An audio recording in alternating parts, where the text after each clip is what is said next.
Power వల్ల ప్రయోజనం ఎట్లా ఉంటుంది? అది జాతీయ స్థాయిలో పలుకుబడి ఉంటే అన్నదాన్ని నిరూపించి చూపెట్టారు శ్రీనివాస్ వర్మ. నరసాపురం పార్లమెంట్ సభ్యుడు, కేంద్ర మంత్రి. గతంలో రఘురామకృష్ణరాజు ఎంపీగా ఉన్నప్పుడే ఒక ప్రపోజల్ పెట్టారు.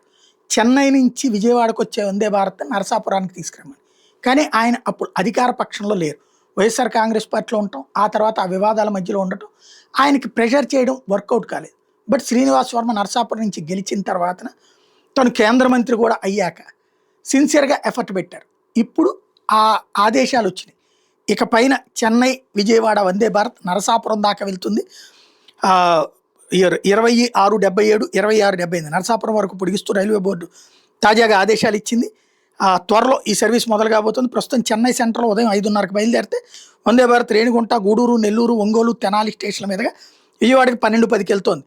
పొడిగించిన సర్వీస్ 11:45 గంటలకు విజయవాడకు వచ్చేసి అక్కడ నుండి 11:50కి బయలుదేరి మధ్యాహ్నం 12:25 గుడివాడ, 1:30కి భీమవరం, 2:10కి నరసాపురం చేరుకుంటుంది.